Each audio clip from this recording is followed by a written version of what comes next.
பள்ளியில் +1 சேர்க்கையில் மாணவிகள் அலைக்கழிக்கப்படுவதை கண்டித்து பள்ளிக்கு பூட்டு போடப்பட்டது.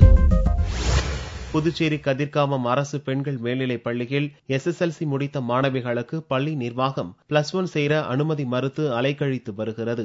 இதனால் மாணவிகள் பெரிதும் அவதிக்குள்ளாகி வருகின்றனர். இதனை கண்டித்து புதனன்று 50க்கும் மேற்பட்ட மாணவிகள், பெற்றோர், இந்திய மாணவர் பெருமன்றம் மற்றும் இந்திய கம்யூனிஸ்ட் கட்சியினர் பள்ளிக்கு பூட்டு போட்டு முற்றுகை போராட்டத்தில் ஈடுபட்டனர்.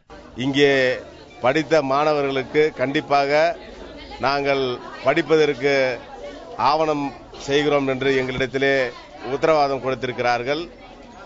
MBCயில் 6 சீட்டும் SCயில் 11 சீட்டும் இதே பள்ளியில் சேர்ப்பதாக உத்தரவாதம் கொடுக்கப்பட்டிருக்கிறது.